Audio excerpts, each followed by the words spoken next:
To everybody here, it's good to see you all, and we'd like to recognize the media, Kim Peavoy for Temple City Star and Corey McCarthy for Channel 32. Good to have you here.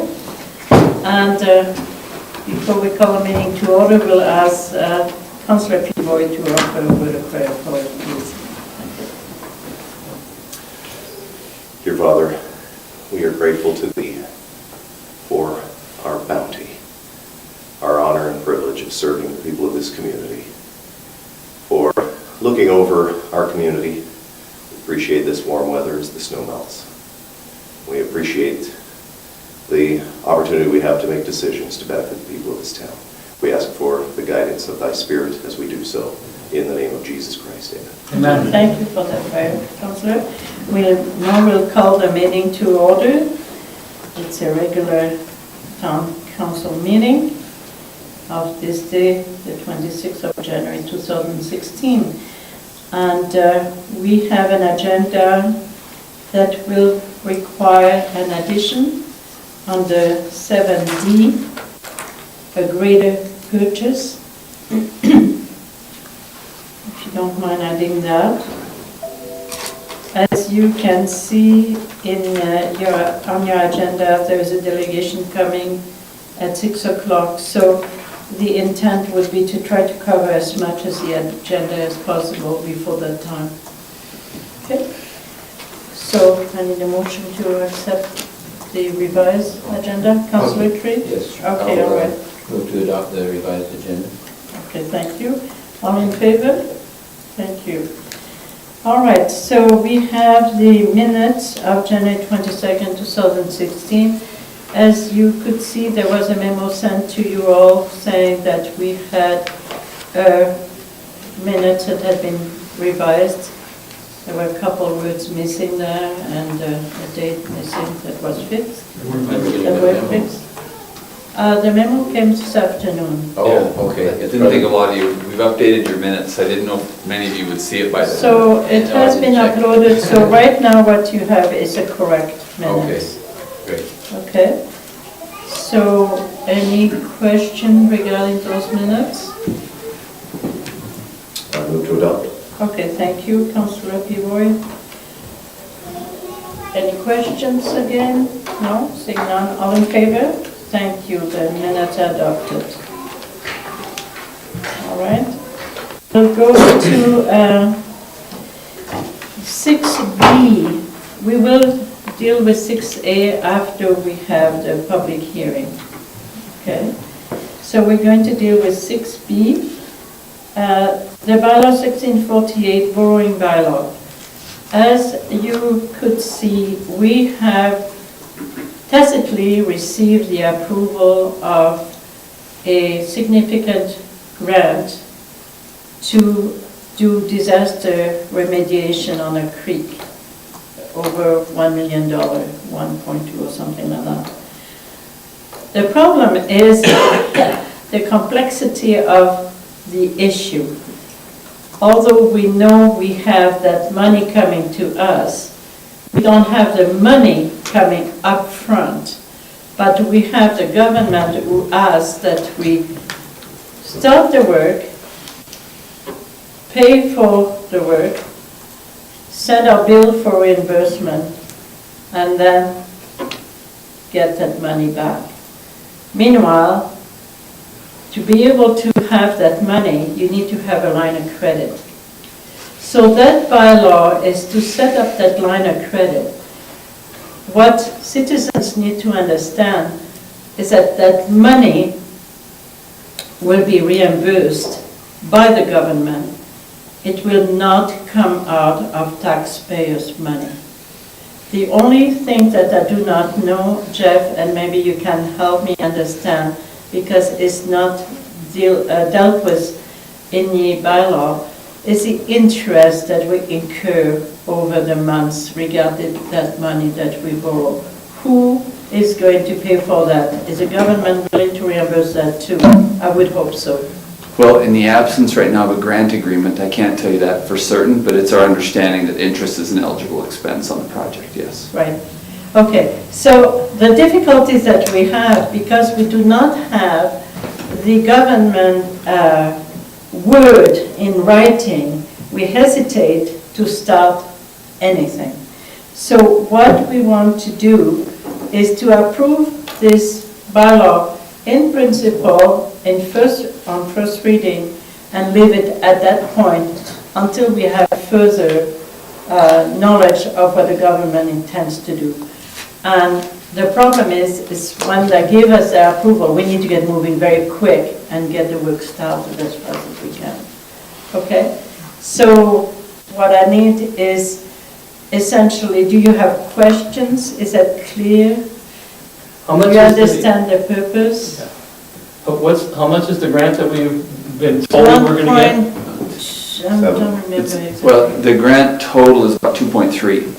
Yeah. We already have $600,000 of it, that's Right. sitting in our account, but we still are to get the 1.7, that's why we only need the line of credit for the 1.7. The oddity in all of this is I don't have a grant agreement either on the 600,000 that they've already given us, or on the 1.7 to come. So I'm very hesitant to do any borrowing or any work until we have the grant agreements in place.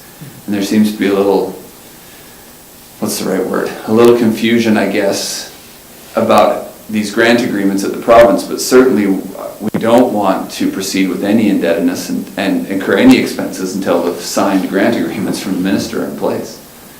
But time is of the essence, and so we felt if we had first reading, then when we get the grant agreement, we can act relatively quickly. Councillor Bengry? I'm prepared to make a motion that we do first reading and hold it at that until we have a grant agreement in place. Okay, so your motion would be to approve in principle Right. bylaw 1648, known as Brewing bylaw, until further, And hold it First until- reading.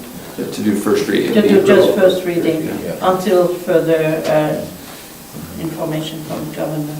While we still have Jeff up there, I might ask, I know you've talked to the government about our obligation to notify the public of any debt agreement, and of course the consensus was that for this particular one we wouldn't need to.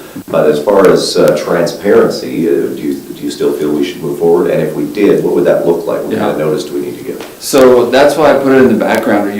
I don't feel you're obligated to advertise because it's an operational, under the Act, the terms, it's an operational expense with a payback period under 3 years.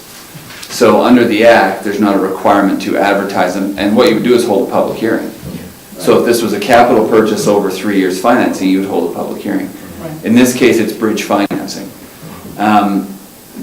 So I'm not saying you need to advertise it. I think it would be well that it's reported in the media, that it is something that, everyone's aware that we're doing.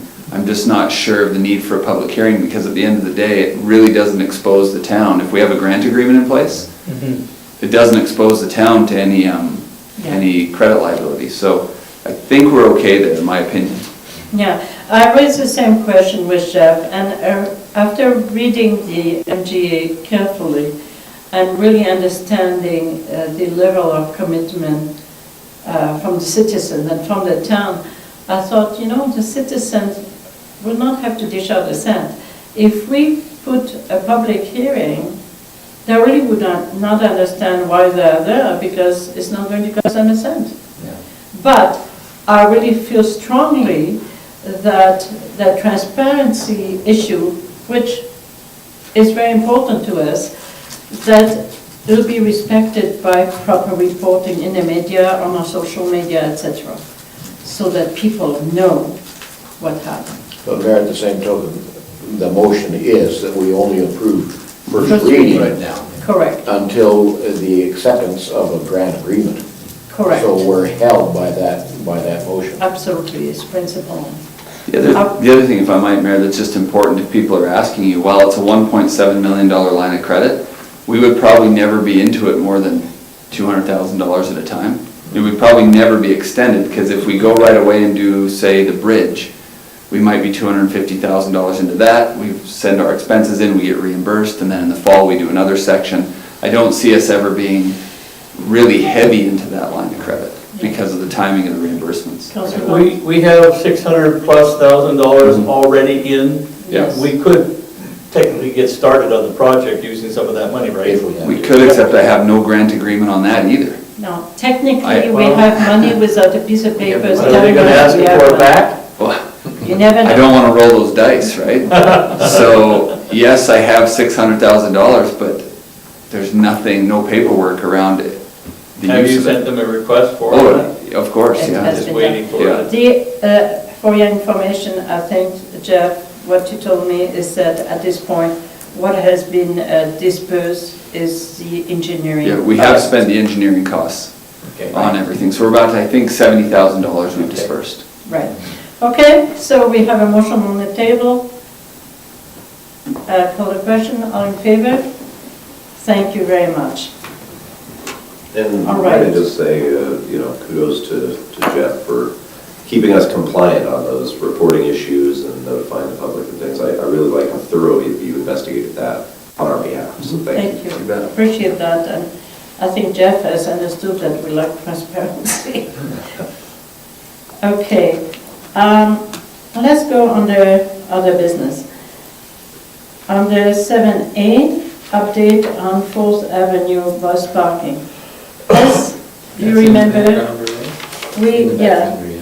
as you remember, we had asked administration to look into the issue on that street, to meet with the different bus owners on that street, bus operators on that street, and to try to explore different possibility of parking.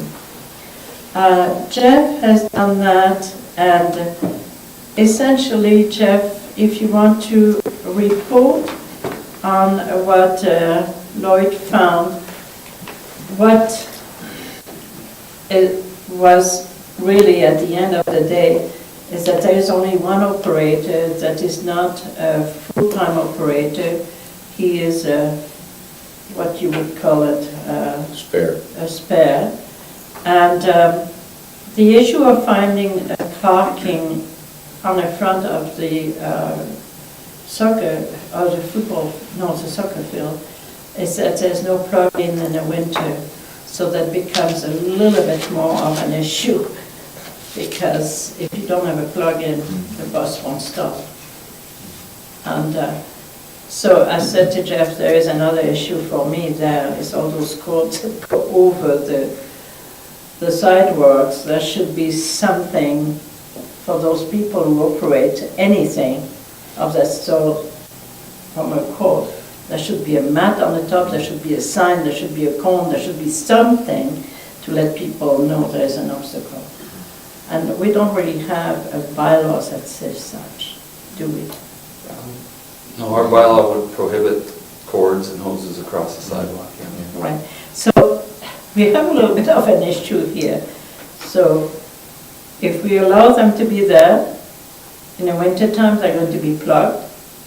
They're plugged in contravention of our bylaw. How do we handle all that? Well, I have a question.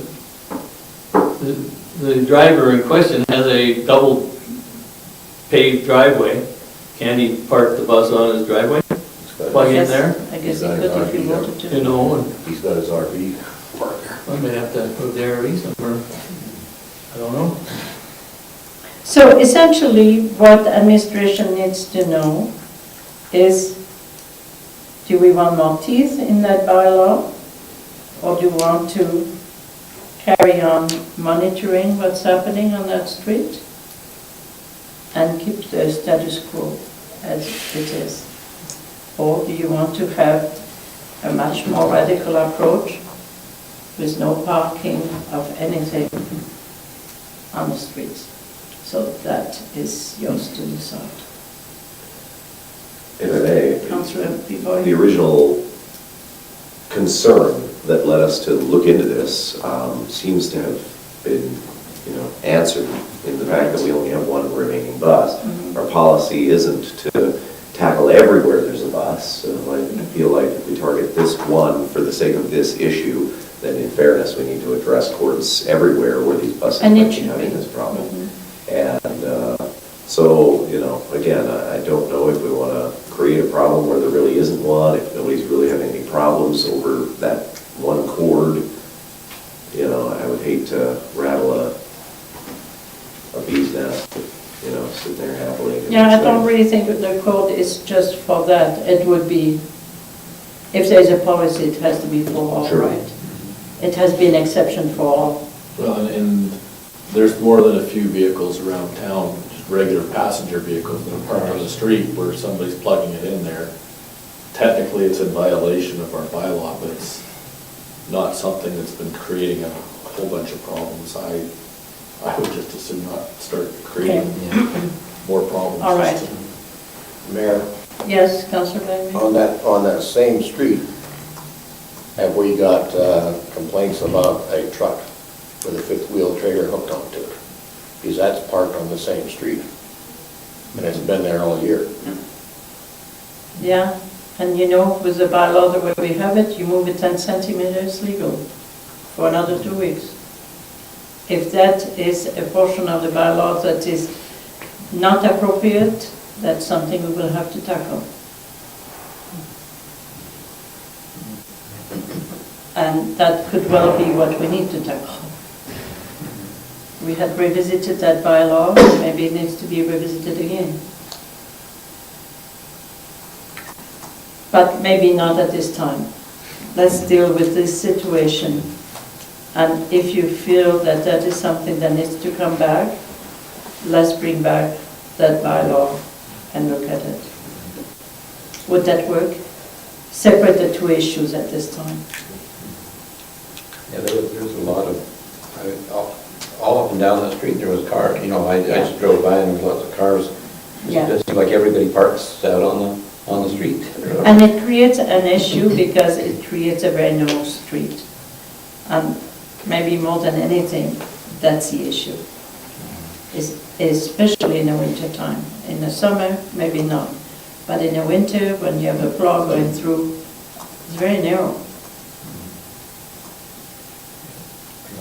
All right, so we need to make a decision. Well, it's a safety issue, Mayor, because, you know, Yes. it's a blind spot, the kids can run out in front of it, you Okay. can't see kids. So, Councillor Bengry, what would you suggest we Traffic do? motion. I don't know, we've had concerns, we've had the bylaw officer up there, and sure it's an intern driver, if you want to call him that. And, I don't know, I think we can find. It's I not still think we opposed. need to work with our bus superintendent, because if we have a bus that needs to be plugged in, I think he can find a place on his yard, even This if isn't it's a not. West Wind bus, though. I know it isn't, but Yeah. I think that, you know, it's moving children to the West Wind School Division. Okay, all right, so at this point, if I hear you, you want administration to look into the possibility of contracted buses to be able to use the yard of the West Wind? Is that what you're suggesting? Well, I think we should contact him. And see And if that see is a if there- possibility? yes. Even at the fee or whatever? Yeah, Up to them to absolutely. decide? And then it could be up to the, Bus operator to Bus decide? co-op, if Okay. they want to pay that fee. Jeff, do you understand? Make me a motion. Yeah, no, I mean, is that, Yeah. do you understand? Okay, Councillor, are you ready to put a motion forward? Yeah, Okay, go ahead. I'll make a motion that we direct administration to contact West Wind Bus Superintendent and see if they can accommodate buses other than owned by West Wind School Division Okay, for parking. okay, fair enough. Any questions? Well, just for me, on this issue, and I appreciate that, Councillor, and especially the concern about safety, and that's always at the top of our minds. But in light of, you know, what the problem was and what it is now, I'm personally in favor of maintaining status quo unless other further concerns are brought to our attention. And Okay. I'm happy with All that. right, Councillor Creed? Well, yeah, I agree with both of them. It certainly won't hurt to contact the Westmont School No, Division doesn't- and see if that would be an option. And I feel like, yeah, we could do that much. Yeah, okay. Are we looking at them doing it year-round or just during the winter time when it's a problem? Because it's not a problem Well- most of the year. You know, It's just when there's lots of snow. if the issue is to create too narrow a street, let's find out what the option is, if there is an option. But are we opening the door there for somebody else to do the same thing on the same street? You know, if we get another bus driver up there, even driving a Westwind school bus, have we opened the door and said, hey, we're going to allow one, so we have to allow another? Okay, now I hear you, Councillor. Yeah, Councillor Barfuss? I hope that we don't start creating bylaws because of something that somebody might do. Yeah.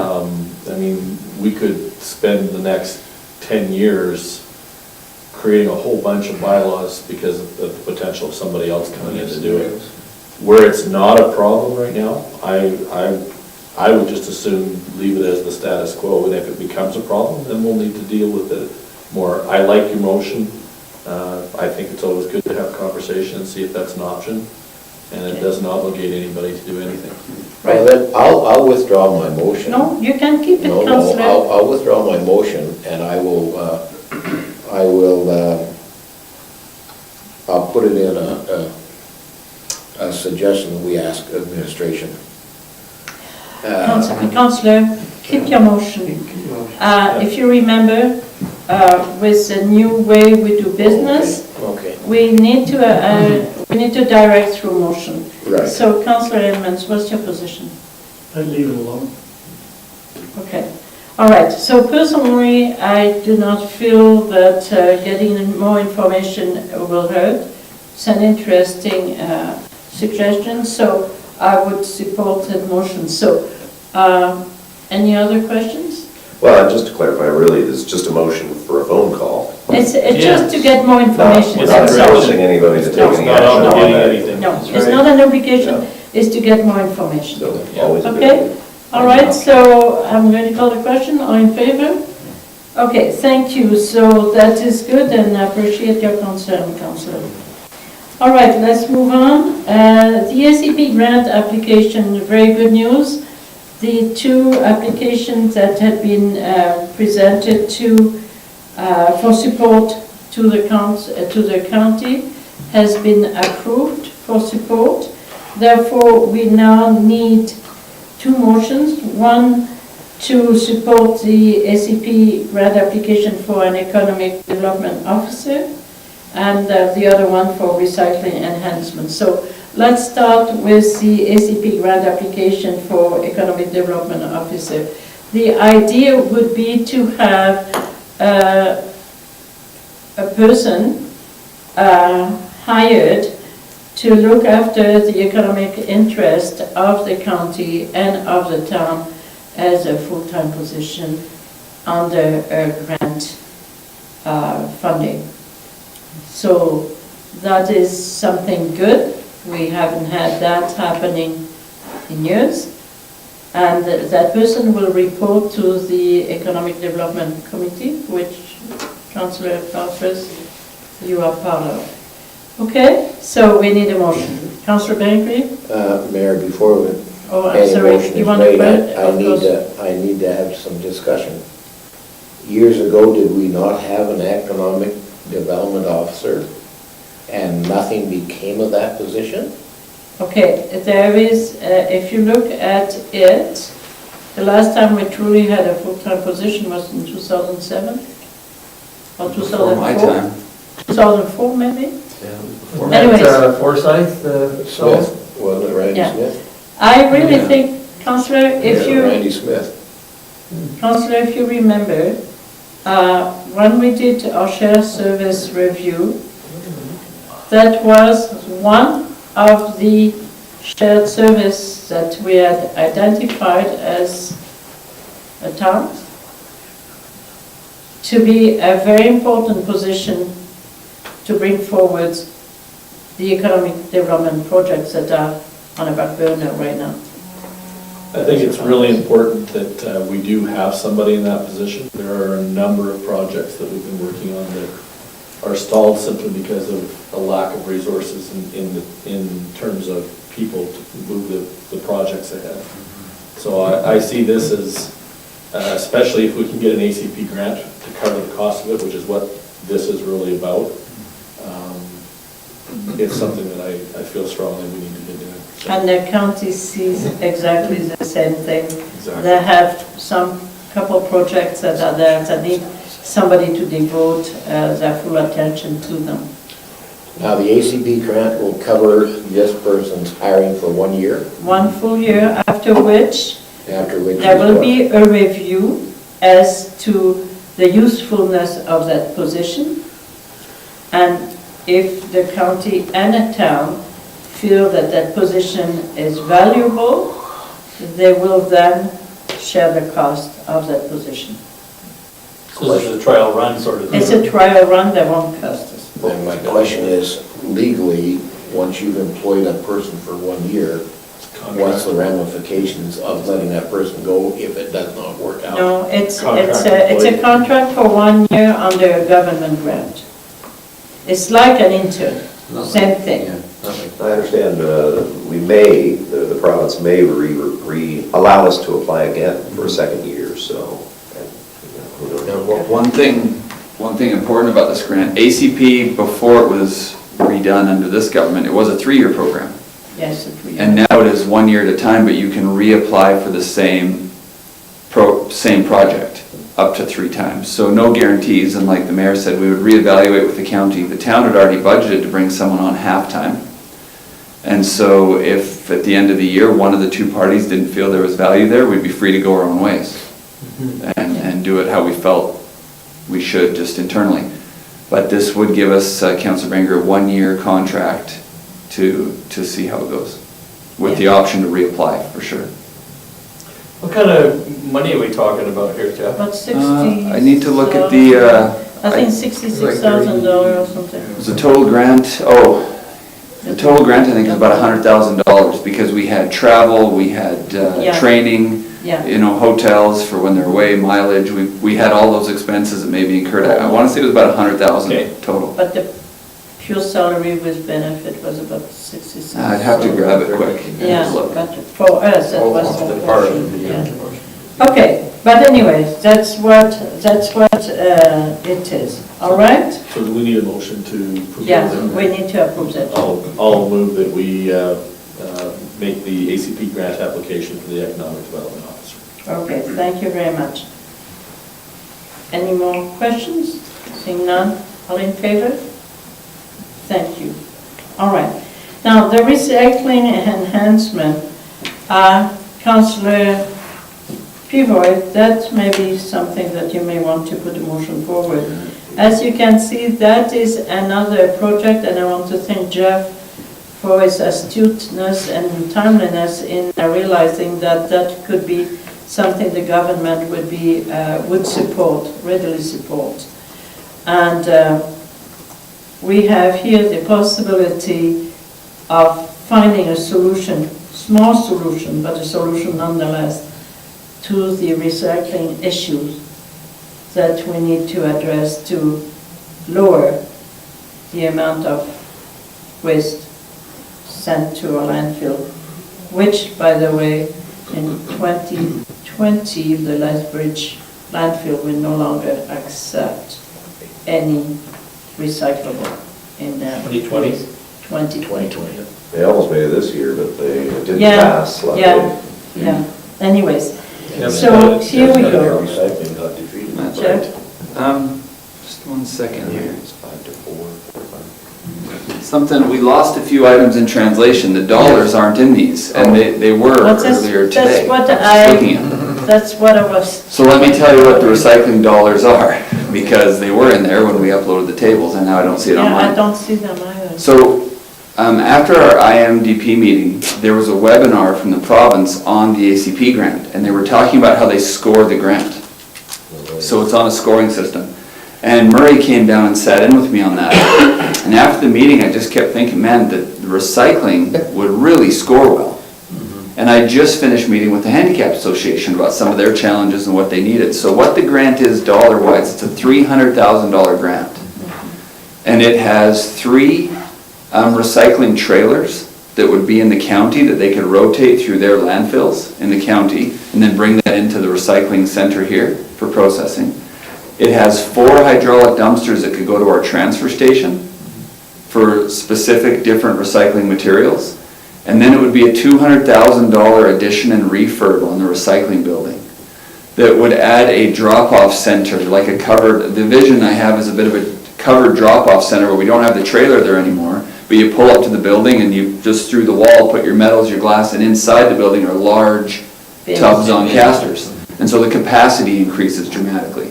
And then they can just roll them over to the baler and go to work. So that's the dollars on that grant. It's a $300,000 one. The county has also already sent us their resolution of support. They passed that yesterday. So they're excited about being able to offer some trailers if this goes through throughout the county, something they can build on. And our thought was that if we had dumpsters at the transfer station for recyclables, that may encourage people who are already going out there to pull some of those recyclables out of their garbage.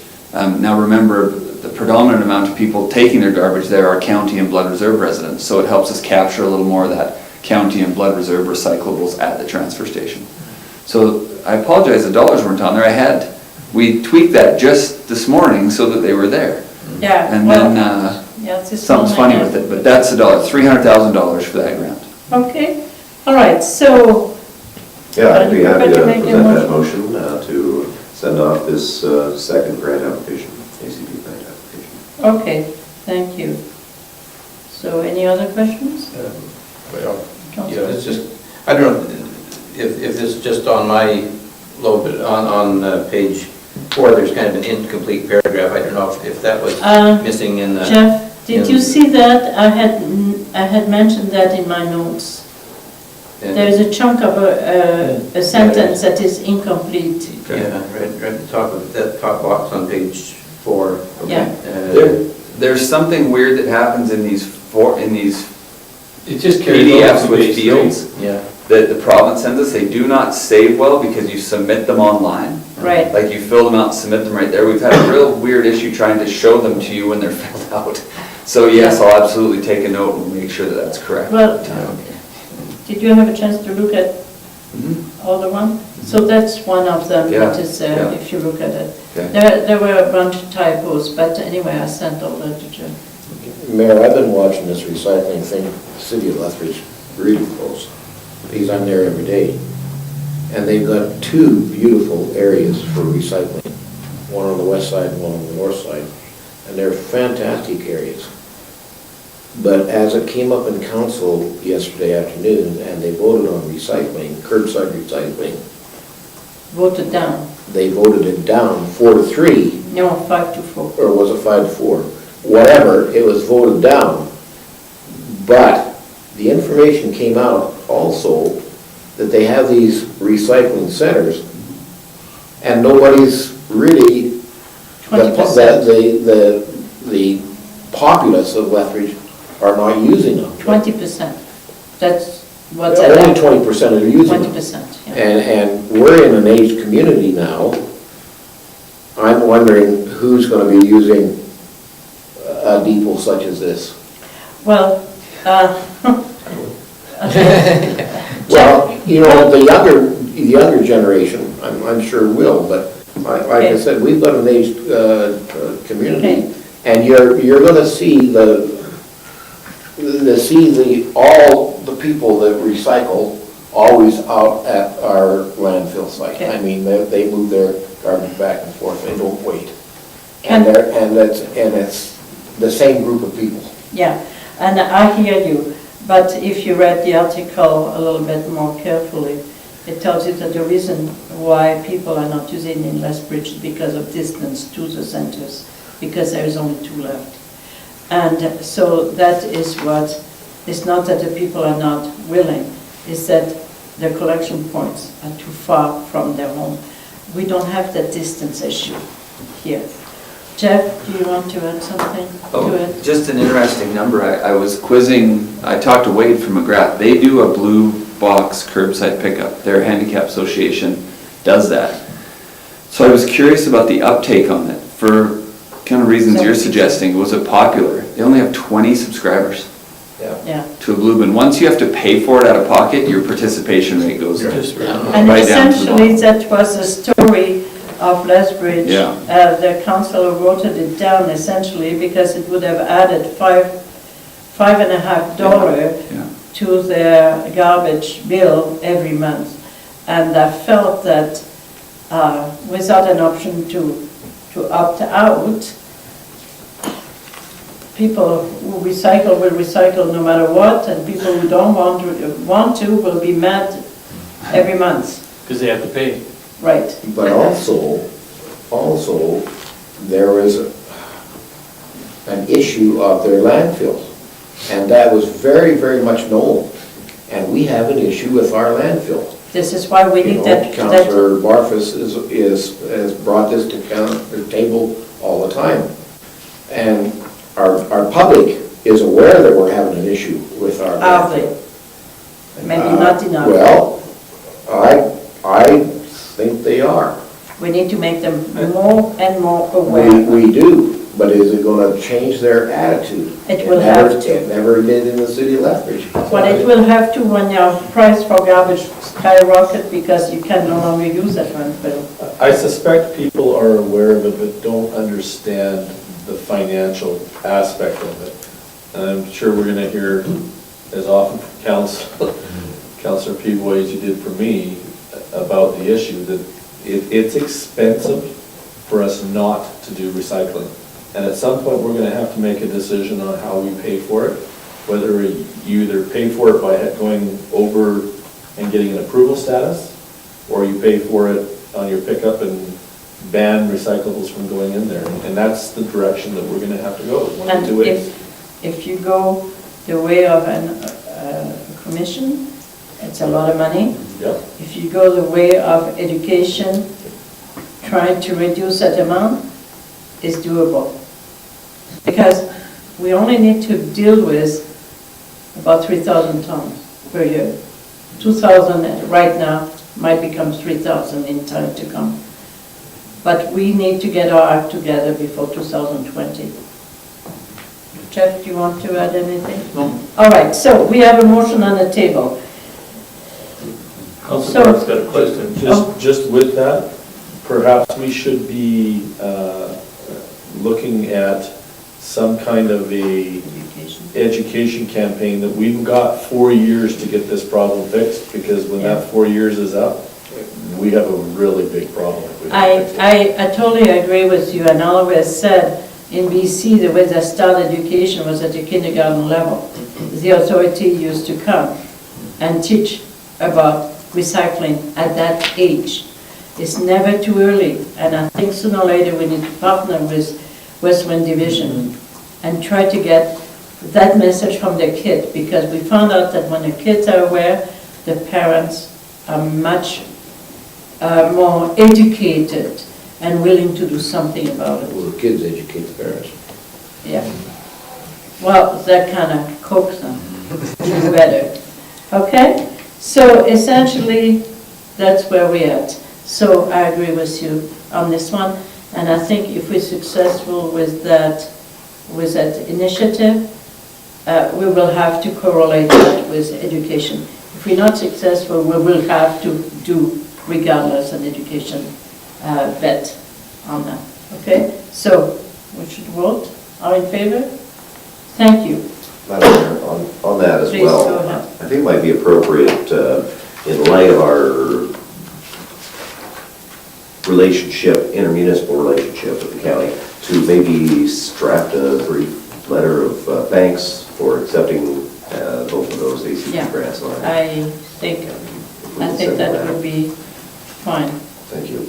Maybe, do we need a motion to? Carry on. Yeah, so I will move that we have administration draft up a lovely letter of gratitude to the county. Thank you. All in favor? It has to be lovely, please.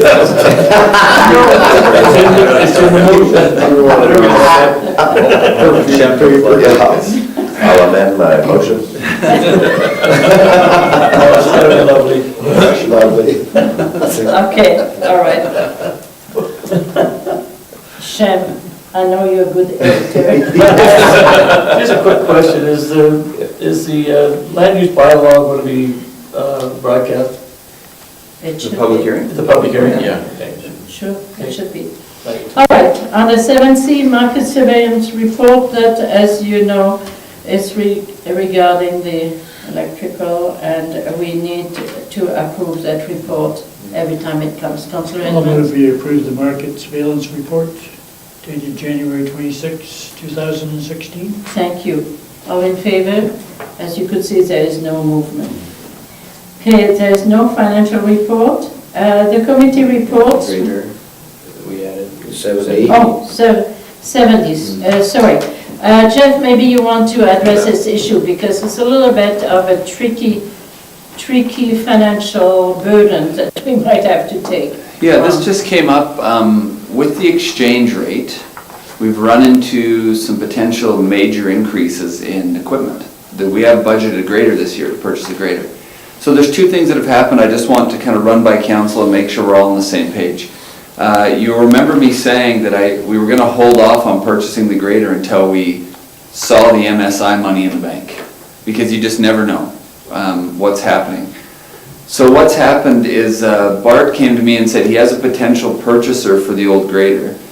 We had budgeted $75,000 as a trade-in, just so we had a safe number. He's anticipating to be somewhere around $115,000 to $120,000 for the trade-in. So I wasn't here to tell you that we were going to get less on the trade-in on the grader this year. Oh, thank goodness. No, that wasn't what I'm here to say. And then, of course, we're certainly not going to sell the grader off until we have another one in place, because heaven forbid it snows and we need to move some snow. The other problem is Kat phoned and said, if you don't take our quote by the end of February, exchange rate is 10% higher than it was when we quoted you, and that's going to add to your grader, which is almost $40,000 in exchange. So what I did is I had Hawken phone Municipal Affairs and ask what they're hearing about MSI. The answer we got was that they anticipate it will be the same as what it was in this previous fiscal year, the year we're in, and that they didn't expect any change. The other thing I wanted to know was worst case scenario. Worst case scenario, we purchase the grader and we get no MSI. That's probably the worst case scenario. We have two things. One is we have the addition in the trade-in that we anticipate, so that'll offset some. And we also have $300,000 worth of carry forward MSI that we have not used over the last few years. And you're allowed to carry that forward and accumulate it. So we have $300,000 in non-budgeted MSI right now. And again, I'm speaking worst case scenario here. We also have considerable amount in machinery equipment reserves this year, because we changed some of those formulas that we could reduce to make up the difference.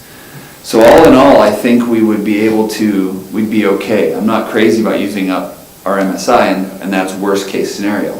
I don't envision a complete zero on MSI. If anything, it might be a little bit lower, a little bit different. But they're telling us they anticipate it to be the same.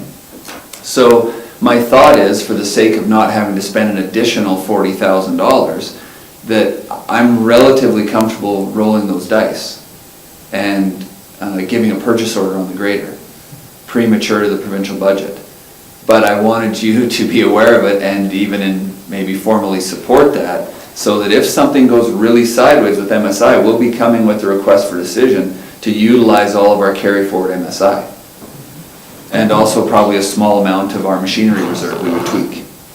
Okay, so questions for Jeff? Yeah, thank you.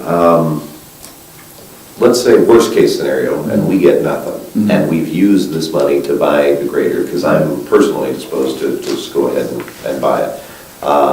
What will we not be doing this year as a result of no additional MSI coming in? So nothing this year, because we have unbudgeted, unspent MSI. No, I mean, yes, but what project would that money have gone to? If It's we don't not know? Was it not allocated. earmarked? It's not currently earmarked. It is discretionary MSI money that we have had. So how that accumulates is, let's say last year we budgeted, I'm pulling a number here, but $300,000 for Second Avenue. And if it comes in at 265 or 270, we don't, then we have this MSI that can stay in the system. They allow you to accumulate excess. So that's what we have as excess, and it's not earmarked this year for anything. It's sitting there in case we need it. So I'm relatively comfortable that we could deal with that issue. So, Just Councillor Oh, King, yeah. Councillor Barnes. so like you're saying, worst case scenario, we would use the entire amount for that grader? Well, so We we have would, some trade-in. we would have options. Okay. So we would have, let's say we're potentially expecting, what is that, $35,000 extra in the trade-in. So there's a big chunk right there, if we get that amount, when it's all said and done. What's the total cost of the grader, like? $445, Okay. 445? something like that, yeah. 370 plus the 70. Plus the 70 So trade-in. it's 440,000. Okay, so 440. Okay. So we're anticipating we can probably get 115 to 120,000 for the grader, based on, we're getting some people starting to come around and kick tires on it. And so that helps a bunch. And then we would have options to reduce equipment reserves, so that we could maintain some of that MSI and not reserve money for future equipment purchases, because I think we put 70,000 aside for that this year out of Public Works. So we could not put that aside and use it now. That would be an option, and we could also reduce projects we had this year. We could do one block of Second Avenue or something, although I just don't think we'd need to. Because we have that MSI, that accumulated MSI sitting unencumbered right now. It comes pretty close to the amount that we would need if we did. Yeah, it would. It would cover what we would need. Yeah, okay. Councillor Barnes, did that answer your question? Yeah. Okay, thank you. Yeah, I was Councillor just going to ask what Barfuss? the costs were. Yeah. Mhm. I think that it's one of those things that you almost have to do. We're effectively buying something at an exchange rate that used to be, that we're Yeah. considerably below that at this point, Yeah, with not great prospects in the short term. no.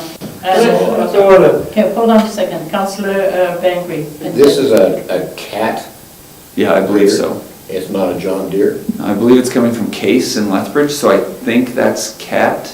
See, I see the county's purchases all their John Deere graders, Mhm. all their working unit. I'm just wondering about bid prices and you know, I don't know, this is a big purchase. Yep, no question. But 10% on 440,000, you can see If you right buy a away, cat. it's Well, 44,000. we got quotes, Councillor. Before the budget, we had quotes on, in fact, I think we even test drove a John Deere. In fact, I'm pretty sure they brought us one down and we used it for a bit. Yeah. So I know we had Yeah. competitive quotes from different manufacturers. The bidding is a fair process, and I'm not questioning whether it's a fair process or not, I'm questioning, you know, that $440,000, you know, for a new grader, and how long are we gonna have this thing last? you would hope. We've had the other one for, I want to say 10 or 11 years. I don't know for sure, but we've had it for a while. And if you still can recoup That's a 115,000 good on thing. it, it's not a bad deal. To recoup a quarter of your money after 11 or 12 years is pretty good. Try to do that with your car. Never happened to me. Yeah, there must still be a decent market for machinery. I don't know what that is. I'm not familiar with that industry, right? But it seems like a pretty decent trade amount. Yeah. All right, anyway, we have that, so I have a quick essentially, if you have one more question and then we need to make a It may not seem decision. like it applies, but bear with me. Sure. I've had several people talk to me about snow removal. By the way, most of them have been positive. I had one negative, and the guy was just concerned. He has sidewalk against the against the road. And so he cleans off the sidewalk and the plow comes after and gets it back on. If I remember correctly, when Lyle Foggen worked for the town, they had a little scoop thing on the end of the blade, wing, A wing. that would keep the snow from going back on there. I just wondered if That's there's when they anything put- like that. We still have that, but that's when they just left the snow on the side. Yeah. So they would plow to the side and scoop it away I from see. driveways Yeah, and move so- on. I don't know the degree to which snow's going back on monolithic sidewalks. Yeah, just I don't know, I don't know either. But that's what the wing was for. We used to use it when we just put it to the side. Yeah, it was just funny, I had one fellow 2 minutes previous to a very positive thing come up with a negative, and I thought, there's a different perception Yeah. here, and then I asked him that question, do you have a sidewalk next to the road? He said, yes. Well, I know the other fellow doesn't, so Okay. anyway. So that's a detail in your operations that maybe we can look at. Yeah, But essentially, right now, we have that motion, we need a motion. Yes, I think, I will make a motion that we support administration in the Purchase. purchase of the new grader as has been explained at this time. going ahead right away. Going ahead with the purchase. Okay, so we need to put the figures in your thing because it's a budget item. We could insert all that, yeah. So could you make sure Yeah. that that... Or you can even say as per the budget. As As per per But that's the budget. quote we have in the budget. Yeah, that's Yeah, very okay. good. Yeah, so, all in favor? Thank you. Thank you. All right, so we're moving along. We'll be able to plow snow. Thank you. For another Yeah. 10 years. The committee report, first of all, I want to thank you very much for all your reports. It really helped me understand what's going on. There is the mayor and Reeve report that you had that has been changed. And I have put the full minutes of it. It'll give you a little bit of a sense of what our politicians in the regions are doing. And it'll give you, it's no sense for me to kind of second guess what I said. There you can read it thoroughly. Do you have any questions regarding any of those? Just one question on the one mayor's meeting. It Right. says Sterling, Raymond, and McGrath. Okay, oh, it didn't say It didn't say anything else? Cardston, so I was a little concerned. So Oh, it didn't just say- saying, Well, you know something, that's an interesting story, because we did meet and we heard the report of the chair of the landfill authority that really helped us really understand what's going on. Now regarding that thing, I know that you still have the 35,000, and it appears that if we as a town could come up with a proposal that would kind of include other town with a specific project, that the board might be willing to entertain it.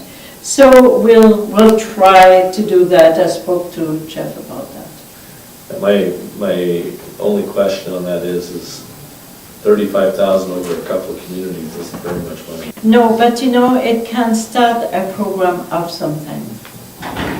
And so... So I agree, and we need to be doing something because Yeah, yeah. our community's going to have to recognize there's a cost coming, whether right. Because essentially what we were thinking is a mini composting kind of idea. So even enhancing the place where you can put your grass, etc., where there is the most grass being dumped, which is our town, those 4 areas. Yeah. Okay? So we will carry on with that. There is something that I want to talk to you about that is not clear. Is any intermunicipal committee that we had. There is something that needs to be reported because, or maybe a little bit of direction for administration. Councillor Creed and Councillor Peavoy were there. And it appears that the county is at a point where they're willing to have the town and the county administrators work together to kind of review that intermunicipal development plan and come up with some recommendations. So that is a good move forward, and I just wondered if you can support that move so that our administrator is going with the full support of council. It's no good for him to go without that blanket around him, so to speak. So do we need a motion, Maggie? I would say We went back and forth on this, didn't we? Yeah, we're not so sure. We're not so sure on this one. What would you prefer, Jeff? Well, the discussion I had with the mayor was, I would imagine there's consensus from the council to move ahead with this. But it's one of those, we were talking about the sticky idea of committees assigning staff and then staff carrying out, what if those activities weren't supported by the council? But you got administration running around doing it. This isn't one of those cases, I think it's going to be supported, but even in this case, if everyone's comfortable with that assignment and recommendation from the committee, then that sounds good, because we'll bring you back amendments to approve before anything happens, right? Yeah. You're basically just working on drafts. Yeah. So It's just a I just draft. wanted you all to be aware that that was the direction, in case there was anyone of serious opposition. So are we okay with it? Just give me a nod. Okay. Councillor Bengry, are we okay with it? Okay, all right, so if we nod, thumbs up, whatever. Councillor Tree? A quick question, I think for probably Councillor Barfuss.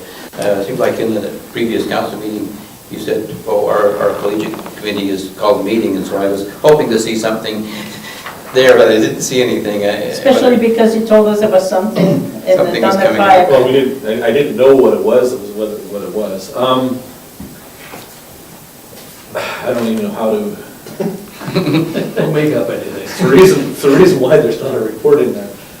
Basically, there is a push from a few other people who were not previously involved that have lent their support and expertise to help help to create an online Oh, yeah. education program to begin with. Yeah, And it's kind of where it was before we had the meeting, but now we have a couple more people that Okay. expressed All right. an interest. in other words, what you're trying to do is a virtual learning environment. Yeah, with- that would be able to, That would be supervised or part of a greater model. very similar in some ways to what the Pathway program is. Very similar to the University of Phoenix, Arizona. who does Well, that. from the education perspective, but by pulling people into the same area, you can Yeah. still recreate that social interaction. Okay. Gentlemen, welcome. Brian and Nolan. Are we reinventing the wheel on this college thing? Because we have the University of Athabasca, we have University of Alberta. We can access all of those universities online right now through adult learning. Yes and no. Hey, no, you happen to have a map? There's, My thing, no map. there's some unique aspects that have been put forward to putting it together. Yeah, you can do online education for the University of Athabasca or even through a number of other institutions. They're not faith-based, they're not, they don't have all of what this is trying So what are to they put together. proposing? Do you know It's still what? in its infancy. I really think, all those are good questions and good concerns, but because we do not have even the mandate that they're giving themselves, I think at this time we're going to have to let the committee come up with a little bit more of direction, because to me is as clear as mud right now. And I would say that's the way the committee feels right now. Well, there we go. So now, we have some money involved in this committee. No, No there's no money has money. been spent? There was $3,000, sorry, but never was spent, ever. And It's what's still happening to in- that? It's still in the budget The somewhere. committee has taken the approach that until they have. You have still in our- to do something, Our- they're not spending Yeah. it. Haven't been No, dispersed. there's not 1 cent has been moved, so we good there. All right, so gentlemen, we have 2 minutes left, so maybe we should look at the 2000 annual comparison bylaw report. Councillor Peavoy, you requested that report. And I appreciate it. And is there something there that you want to discuss, or do you feel comfortable with what's provided to you?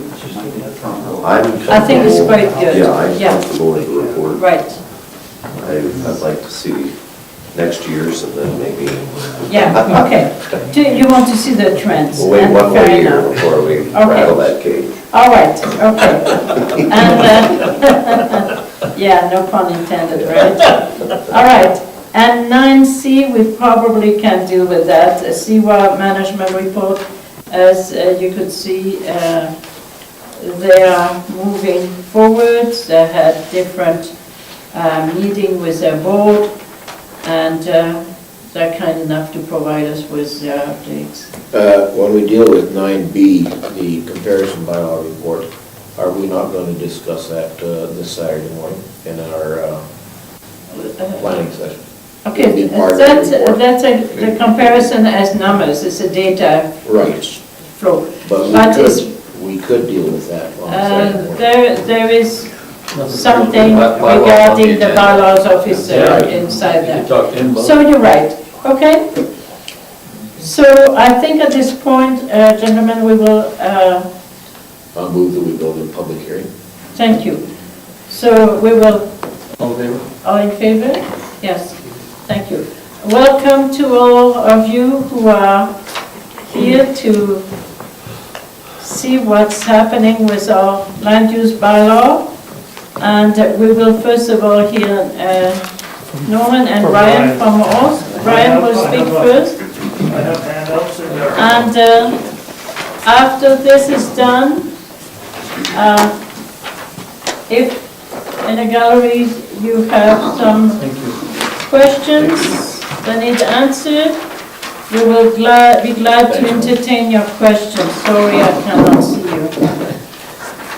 Norman, you're not transparent. And yet that is one of our principal transparency. You don't want to see them transparent. We don't know what you're Okay, that's, thank you. Any magnifying glasses go with these? Councillor, don't you have a 20/20 vision? Okay, then. Whereabouts is it? 6A. 6A map, okay. All right, We have the map here. so Brian, just give us a second, we need to get ourselves You betcha. properly organized. Are we organized? Yes? Everybody's organized? Good. All right. I need a little bit of I've got one set. time now to give Brian a chance to address us. Okay, thank you. I'll be brief here. I'd like to firstly thank all of you for working with myself and staff on this project. As you'll recall, we started about a year ago. A couple council meetings, a lot of staff meetings here. We had a public open house back in November, and you subsequently gave first reading to this bylaw in December. Now, what Nolan's handed out is a list of proposed changes, and these are changes that have came up since first reading. Now, there's an explanation of these in the memo, and then the actual changes and the proposed language is in red. I'd like to quickly go through those with you. Okay, if it's not in red in yours, it's in light gray. Oh, I'm sorry. It's light gray, okay? And their electronic version would be in red. Okay. Okay, yeah. Councillor Creed, you have a question? Before you go, I'd just like to ask, were those changes incorporated into the document that was on our OneDrive? Yes, so you had read everything and it's on the document on your OneDrive, yes. Okay, I just wondered, because I went Yeah. through that document, so. Yeah, it was sent a few weeks ago, so Yeah, yeah. there was a few red items. Yeah, Not so, many, but there was one. no. So on your paper right now, they look light gray, Yeah. underlined. Okay? Go ahead. Okay, starting on the first page there, this is administrative section 23. You'll see it's titled maximum lot sizes. Maximum lot sizes are something we've been talking about in great detail over the course of this process. Now, it's become evident to me that we maybe need a little more guidance on this matter of maximum lot sizes. So what this proposed section 23 does is provide some guidance as to when the maximum lot sizes can be waived and how they will be administered. I think ultimately what this does is make it more clear and provide some flexibility. For example, we talk about developable lot size. We're not going to hold someone to the maximum lot size if half the lot's on the face of the cliff. So that's one of the reasons for So it. discretionary use only, right? Well, this wouldn't be the subject of permitted or discretionary use, just at the time of subdivision, Waiving the proposed lot size, yeah, if that makes sense, Councillor Bengry. Okay, carry on. Flip to the next matter there on the memo, which is on administrative page 17, section 59.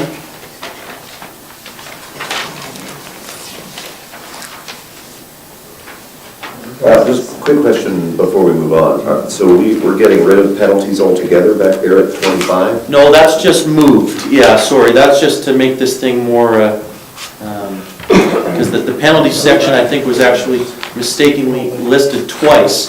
So if you see, section 59 says penalties and right of entry, so there was a duplication there. Okay. But the only change here, the only material change, I should say, is adding this provision for fines where development is commenced prior to approval. This is actually just a carryover of what's in the current bylaw, so no change, but this was an omission. Have we had many people that started their project before they had permission to go ahead? Yes. They do? Yes. Unfortunately, yes. And we've been lenient where they are willing to rent. They're really taking a chance, aren't they? Well, some past councils had to deal with quite a few. I can tell you, from my past experience in DC, when I used to come to council, the council always used to say, destroy, Just get rid of it. destroy. Well, see, I've heard Lethbridge has done the same thing over there. This is what Well, so now we have a penalty, It's fairly commonplace to have a penalty for something like that. yes. Well, Ryan, like I said, past councils have dealt with penalties. You know, when I was council before, we dealt with quite a few penalties, building before the permit come out. And you have to deal with them. Well, it's much more You'll find that they're often, lenient than what some other towns do. they are often repeat offenders. So to continue to forgive it, you know, I think the right thing to do is to have a fine. And this is mild. I was gonna say, do we have a provision for second and third offenders that this goes up $500? I mean, I guess for some people, $500 is probably no big deal.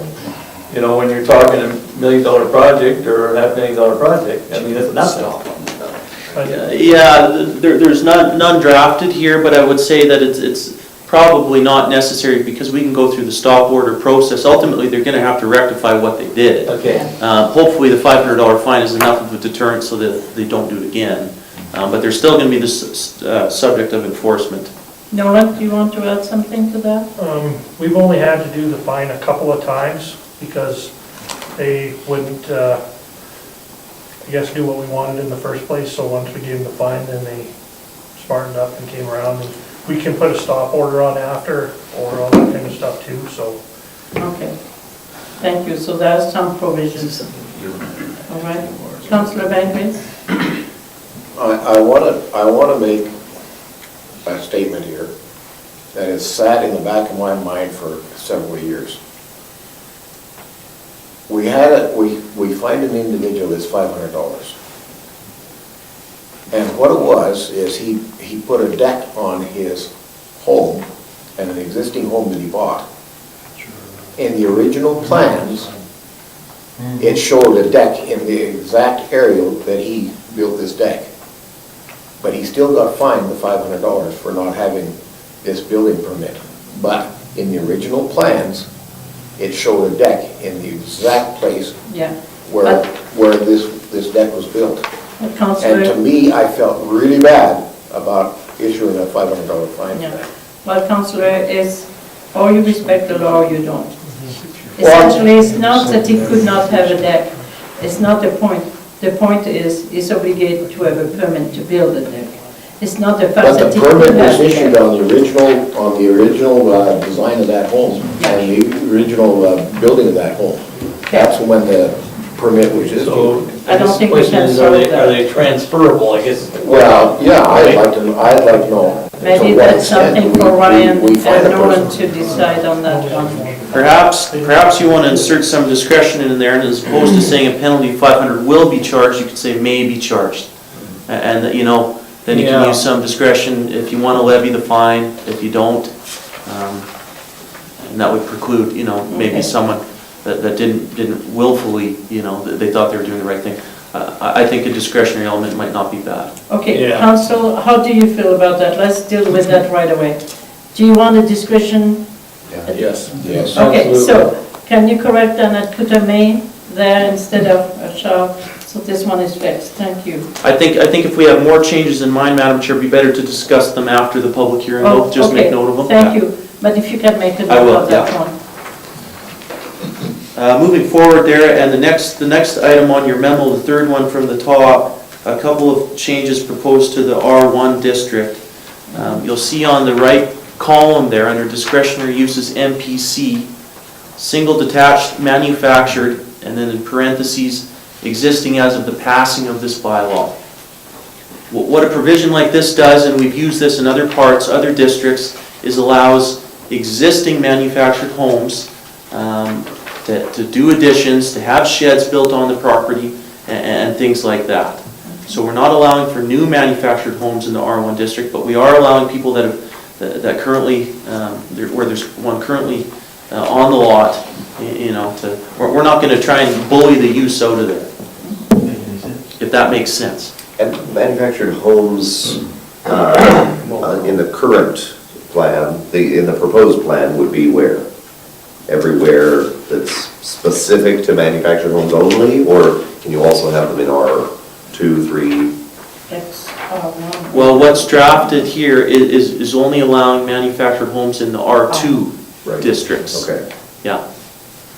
Councillor Barnes? So currently, I know there are some in the R1 district that people own and have tried to do some additions and or some upgrades to them, and they've been turned down. There's one up by the town square, we know where that one is, there on a small lot. So is this going to allow in the new bylaw for them to do something, Nolan? That they could make some changes on there, like a carport or extension on carport or something? You know which one I'm talking about? I know what you're talking about. Okay. It wouldn't allow them to if there wasn't enough side yard setback. So it's, in that no lot. matter what, it's still gonna be beholden to This the bylaw old bylaw setbacks. This bylaw actually allows that lot to have another trailer put back on it, even though it's a small lot. Right, It's too small, So- but it still has to fit the setbacks of the lot. right. So the reason that lot can't get a carport on the side is because there's no room in the side yard setback for a carport. Okay.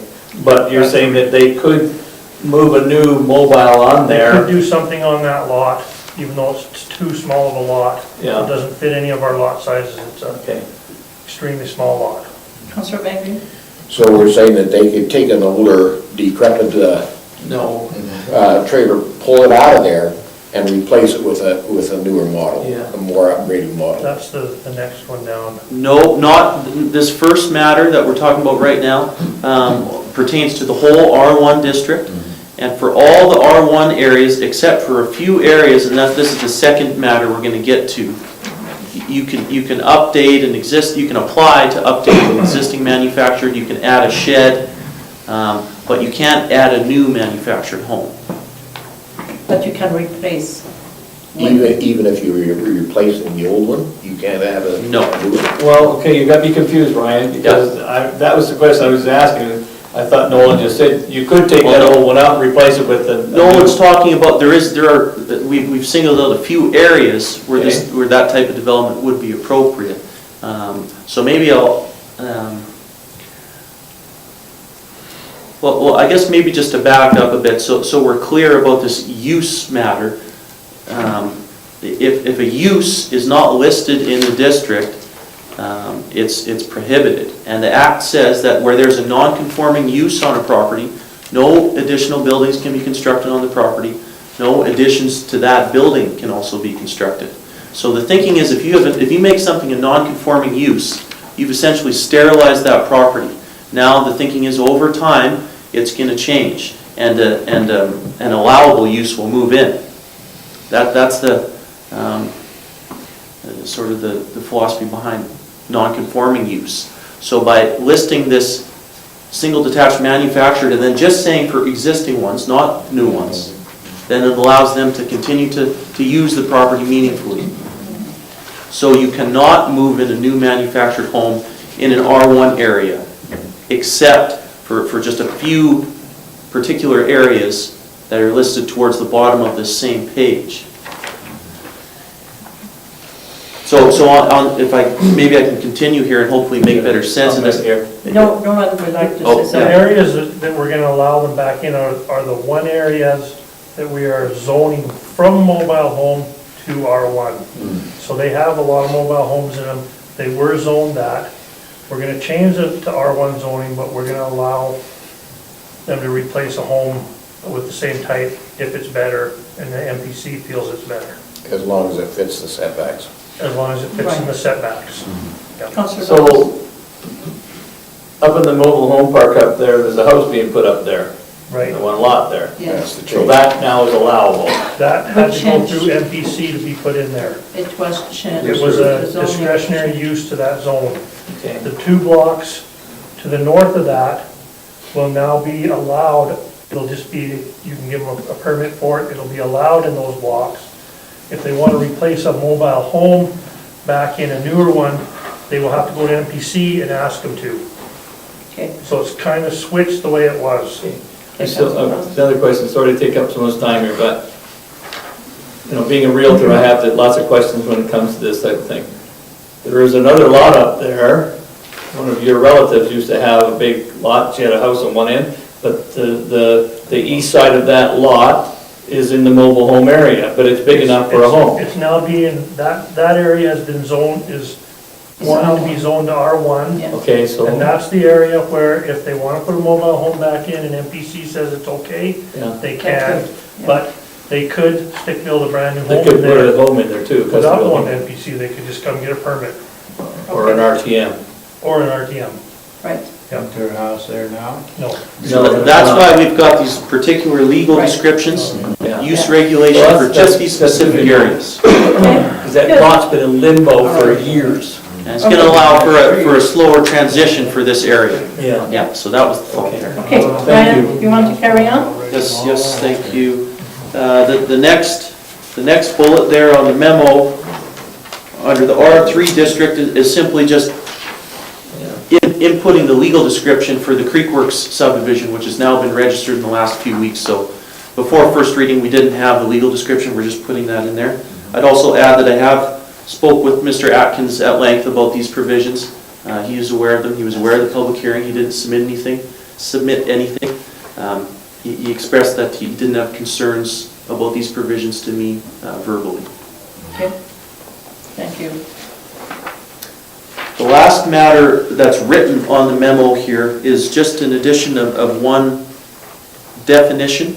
I talked about developable area earlier, and as it pertains to maximum lot size, we thought it was probably necessary to actually define what means developable. So this relates directly to that maximum lot size thing, and as I said earlier, if something's half the lots down in the Creek Valley or something like that, we're not going to count it towards the maximum lot size. So in my mind, it's just a reasonable thing to do as we start to employ these maximum lot size provisions.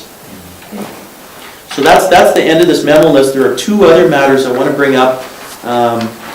These are things that came up as the MPC took a look at this.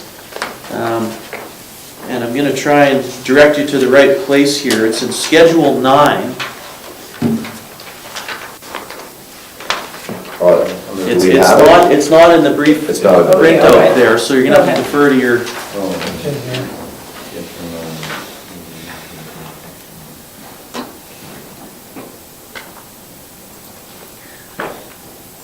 Section 4 of Schedule 9, just let me know when you want to... Somebody have a page number? I'm trying to find a page. It's, Schedule 9, page 3, and it's way back in the bylaw. Maximum lot sizes? No, it's, Under the landscaping minimum schedule. standards and okay. requirements for residential landscaping. Is it under 6A? It looks like it's on page 157 It's not redlined. in our packet. Thank you, Councillor. So Schedule 9, and what was it called, minimum standards for what? Section 4. Minimum standards and requirements for commercial / industrial. Yeah, so that is in fact 156. It's 156. Okay, it starts on, and then it carries into 157.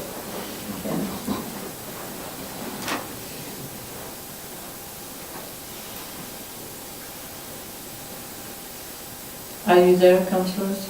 I am there now. Oh, I'm here, I'm just waiting for it to come up. It's a slow program. Okay, okay. It's coming. It's a large document, so that is pretty slow.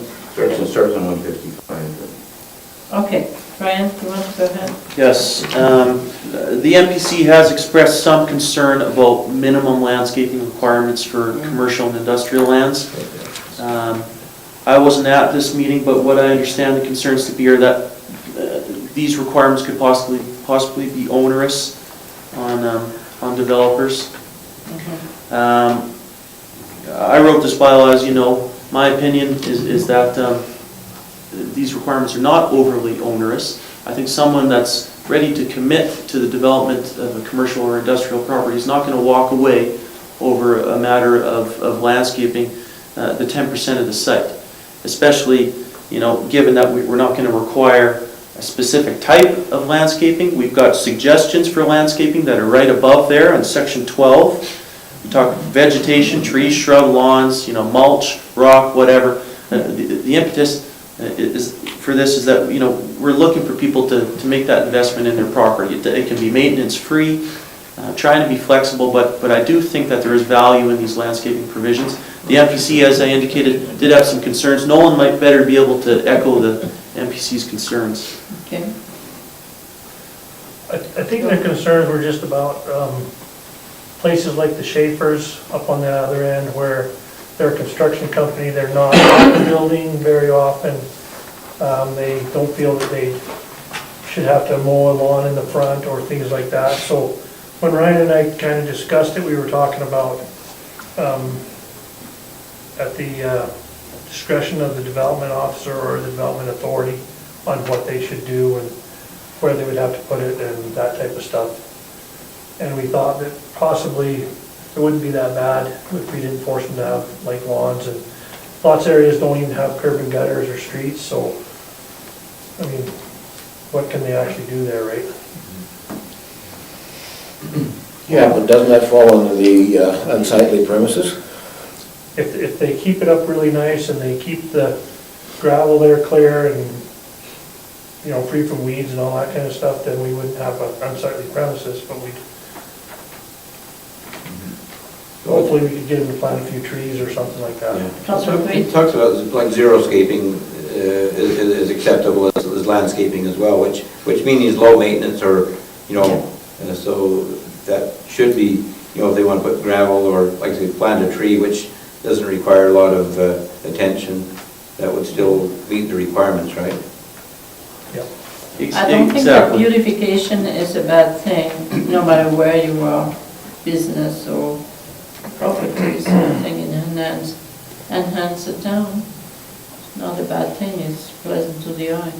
But onerous it should not be, so I think we give sufficient provisions to not be onerous. I think one of those points that was brought up is the timing. You invest, let's say, in your property, you build it up, and there's nothing left in your budget to get the landscaping in. So I think there was maybe an idea of 1 or 2 years where, after it's built, then we really expect to see that.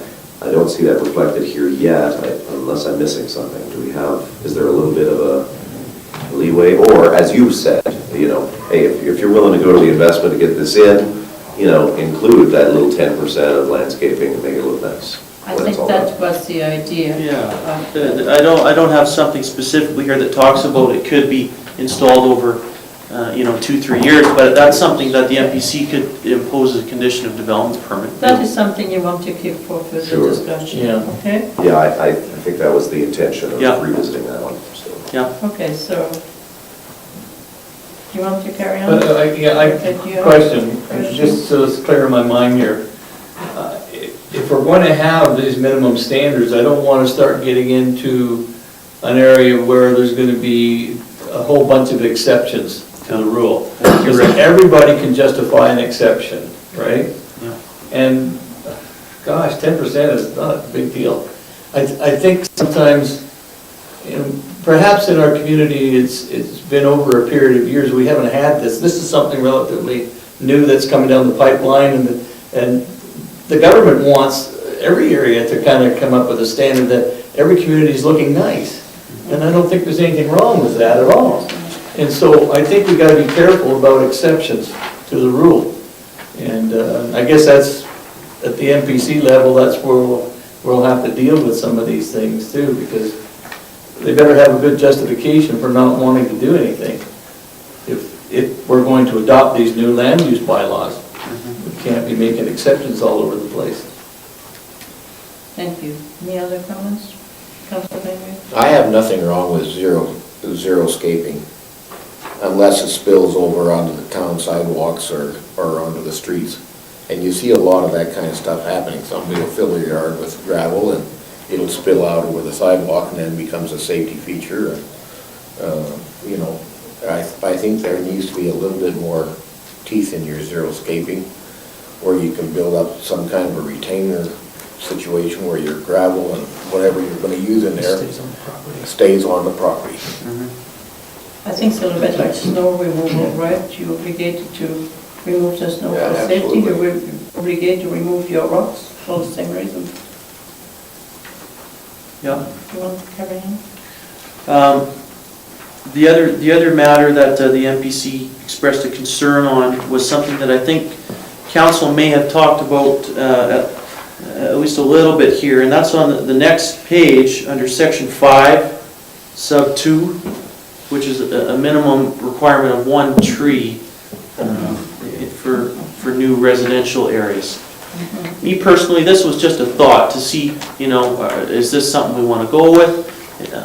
I understand that this may not be something you want to keep in here, and I'm not prepared to defend it, to die on this hill. You know, I maybe would on the last one there, but.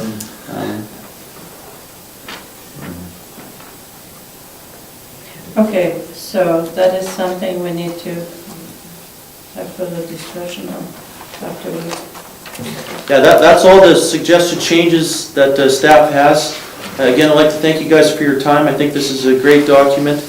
As you all know, but maybe for the benefit of the audience here, the impetus for some of these changes was largely driven by provincial policy and also by the town's recent municipal development plan. In addition to that, we did do a lot of housekeeping stuff. This was somewhat of a routine update, so I think we got a lot of good stuff in here. Thank you. Well, Ryan, thank you very much. Now, we have quite a few people in the gallery. If you have some burning issues that you want to bring forward to council, we'll be glad to hear you.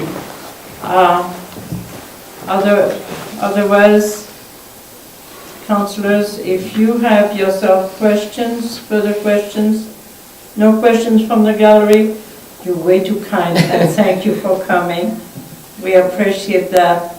It has been a document that has taken us quite a while to revisit, and we had an open house on this document, and we now have a public hearing. We want the public to be well aware of the changes. They are posted online, and we feel all the feedback we can get will help us to make it a better document. We have passed first reading on that document, stopped there, wanted to have that public hearing before we proceed forward. So if there is no further questions, Oh, I have a couple. Councillor, Now, go ahead. Now, some of them may be typos, and maybe we can just address that when we talk about the readings of the bylaw. Right. I have one question I just wanted to ask Ryan on content. It was under Schedule 7, I think 1, 2, it's on page 147 on our drive. So I'll get Can you to it here. read the section? Yeah, I'm and just then- going to see if I can bring it up. The schedule, do you have the It's schedule? scheduled 7. Read down here, 1, 2, I just had the question was, Do you have a section, Councillor? the section, schedule 7. And which is the section, which section are you looking There's a at? lot of numbers there. Oh, well, Councillor? it's on the schedule, it's on page 147 on your drive. Yeah, 147. Jeff, can you maybe prefabricated figure dwellings. out what the section is? Yeah, it's prefabricated Schedule buildings. 7. Yeah. Okay, all right. Just trying, I think So that's it's the one. prefabs, is that what it is? Yeah, I'm just trying to find the particular question. It's like an RTM. Just, it had to do with, let's see if I had it all figured out. It had to do with, Was it number 6 down? actually, it had to do with oh, okay,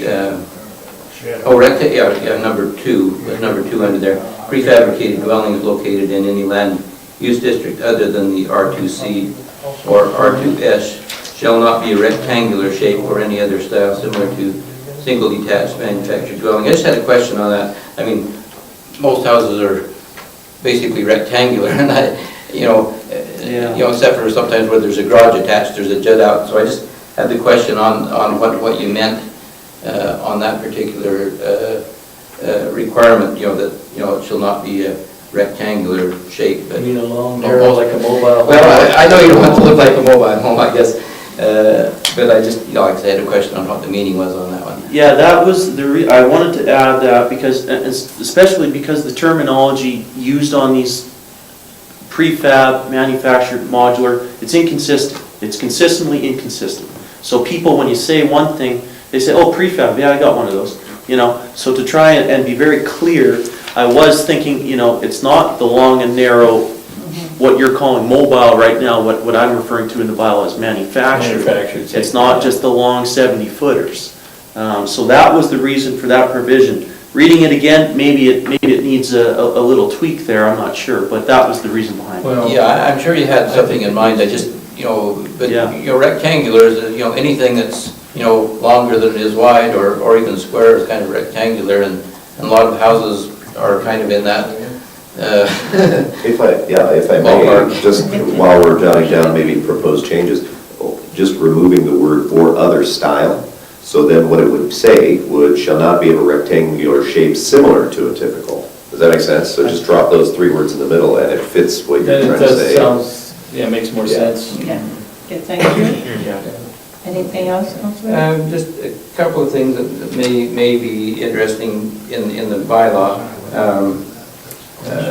You had a very comprehensive, definitions section, which was good. I also noticed that, when we had the public hearing, we were talking a little bit about the community gardens, and it was nice to see that you added, that as a discretionary use in several zones. But then I noticed in the definitions, it's not defined, and I thought maybe that might be a good idea to, if we're including that in as a discretionary use, to put it in the definitions. You're right, yes. Community garden. Okay, I'd agree with that thought, good yeah. point. So, the other thing I noticed, under South Saskatchewan Regional Plan, there was no definition. In my drive, I can understand that the South Saskatchewan Plan is a little nebulous still, but I just wondered if that's still to come, or...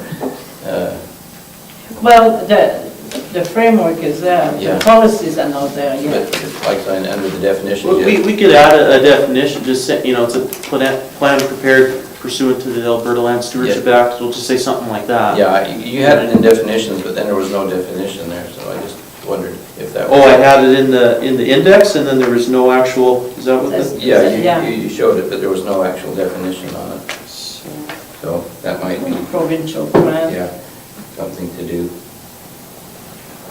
It says South Saskatchewan Regional Plan means nothing. Oh, is that, I'm just trying to catch up with you here. Yeah, I think it was down under the definition. The sentence is not completed. Oh, yeah, okay, I see what you're talking about. Yeah, that's glaringly obvious, okay, yeah. Okay. Good point. And the other items we can discuss later there, I think they were just typos, I believe. One was, Can you give that to Ryan? Page 179 on our drive, it was electric sign, and it was, in the same sentence, it was CONENT. I think it was supposed to be content. It was supposed to be the words, but it was just Spelling error there? I think just two spelling errors. This document will be, it'll be gone through with a fine tooth comb for stuff like that. That's, before we print, we always make sure to do that. And then on page 191 on our drive, window signs, there was something like, there was a O something 2, and then there was just a small O for lock. Let's see if I can find that, but page 191 on this drive. It's on 92 there. So 4-2, page 191. Point 4, so window signs, in Schedule 12. It just says, representative 0 per lot. Yeah, it wasn't even a 0, it was kind of a small O. Yeah, it's, I see, yeah, Jeff's pointed it out to me. Okay. okay. Nope, that was the only. All right, so Councillor Creed, thank you so much for taking the time to read all that fine print. Thank you. If we don't have any more questions or comments, we would have to reconvene to our regular meeting. So, I will need a motion. Okay, I will move that we reconvene back to council meeting. Thank you. All in favor? Thank you. And members of the gallery, you're welcome to stay, or you're welcome to leave us. We are happy to have you here. Because most people we have in a long time. You got cookies? You know, we maybe provide. We're going to take a small recess at this point. I moved So recess for 5 minutes. thank you. All in favor? There we go. Perfect. Thank you. Yeah.